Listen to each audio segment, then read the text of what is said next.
maut. Bagaimana dia bisa berkata bilang bahwa pada hari yang ketiga dia akan bangkit? Dia juga mengalami kematian. Saya percaya Bapak Ibu, di sana murid-murid bersama dengan para pengikutnya mengalami ketakutan besar. Tapi Alkitab Anda saya mengatakan kabar baik, kabar sukacita yang disampaikan malaikat itu kepada Maria Magdalena dan Maria yang lain, lalu diberitahukan kepada murid-muridnya. Di sana dikatakan bahwa Kristus telah bangkit, dia tidak ada di kubur sana. Mereka mengalami sukacita besar. Tapi ada beberapa murid juga tidak menerima, tidak mengalami sukacita besar, karena ada beberapa murid yang tidak percaya bahwa Kristus telah bangkit. Makanya saudaraku, kita melihat dalam Alkitab kita berapa kali Yesus menampakkan diri kepada murid-muridnya untuk membuktikan bahwa dia telah bangkit, untuk membuktikan bahwa dia adalah Kristus Tuhan, Juru Selamat. Saudaraku, Bapak Ibu, Alkitab memberikan informasi bahwa murid-murid atau orang-orang percaya mengalami sukacita besar, berbicara tentang 3 hal. Yang pertama, ketika Kristus lahir, atau berbicara tentang Natal. Saya percaya Bapak Ibu, kelahiran Kristus atau bicara tentang Natal ini juga kita rayakan sekali setahun. Dan bukan saja ya para gembala, bukan saja ya para malaikat bersukacita besar, tetapi murid-murid juga bersukacita di sana, para pengikutnya. Lalu kemudian setiap orang percaya juga bersukacita besar karena Kristus lahir. Kita memperingati kelahiran Kristus. Lalu yang kedua Bapak Ibu, ketika hari kebangkitan Kristus berbicara tentang Paskah.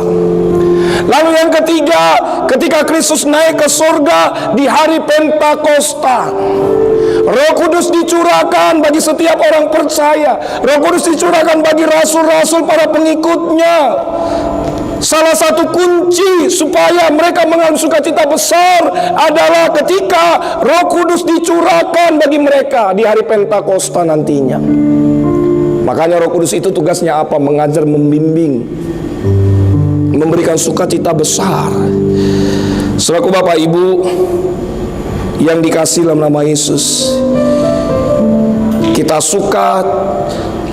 bersukacita di dalam Tuhan, bukan karena banyaknya jabatan kita. Kita bersukacita besar bukan karena kita banyak uang, banyak kepeng. Kita bersukacita bukan karena ya saudara bahagia karena Kristus tinggal dalam hidup saudara. Itu yang kita alami hari-hari ini. Dia memberikan satu penolong, Roh Kudus. Makanya Paulus mengatakan bersukacitalah senantiasa dalam Tuhan. Sekali lagi aku katakan bersukacitalah. Mungkin saudara hari-hari ini, saudaraku, tidak mengalami yang namanya sukacita besar. Masalah yang datang silih berganti, ketakutan demi ketakutan yang sering menghampiri saudara, bahkan kekhawatiran yang sering menghampiri saudara. Rumah tangga yang belum dipulihkan oleh Tuhan. Mungkin ekonomi yang belum dipulihkan oleh Tuhan, usaha yang belum dipulihkan oleh Tuhan. Tapi lewat peristiwa kebangkitan Kristus Paskah hari ini, saudara mengalami menerima sukacita besar di dalam Tuhan. Katakan amin. Beri tepuk tangan dulu, beri puji bagi Allah. Bilang sama saya, katakan, Kristus bangkit, saya menerima sukacita besar. Beri tepuk tangan, beri puji bagi Allah kita. Itu yang pertama. Yang kedua, di ayat 10a.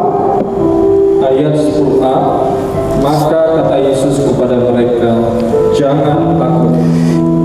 Yang kedua yang dapat kita pelajari melalui peristiwa kebangkitan Yesus Kristus. Kebangkitan Yesus Kristus memberikan pengharapan adanya keberanian. Kata berani artinya hati yang mantap, memiliki rasa percaya diri dan tidak takut. Suatu ketika Bapak Ibu ada seorang mahasiswa diberi tugas oleh dosennya di sebuah universitas terkenal. Jadi tugas mahasiswa ini adalah meneliti terhadap 200 orang yang sangat sukses dalam karirnya atau pekerjaannya. Kemudian dalam penelitian itu mahasiswa itu memberikan satu kesimpulan bahwa orang-orang yang berani bermimpi besar adalah memiliki tujuan yang jelas dan bertindak dengan berani. Mahasiswa itu memberikan kesimpulan orang-orang yang berani bermimpi besar adalah memiliki tujuan yang jelas dan bertindak dengan berani.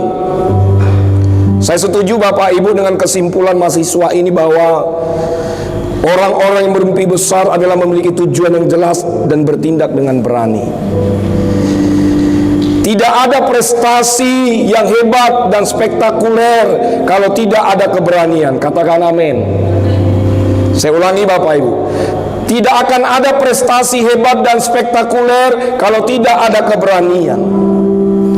Yang menjadi pertanyaan kita hari ini adalah kenapa kita harus berani di dalam Kristus?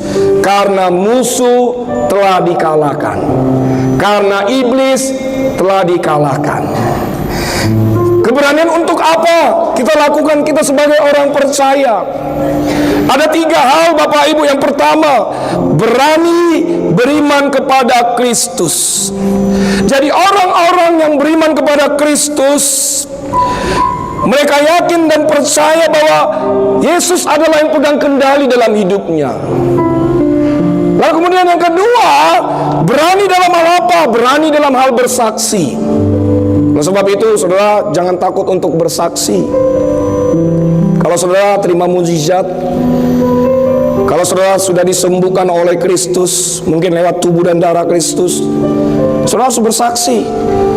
Atau mungkin juga saudara terima Kristus sebagai Tuhan dan Juru Selamat, mungkin dulu saudara sebagai orang Kristen yang biasa-biasa, tetapi karena sudah lahir baru, seharusnya saudara berani bersaksi.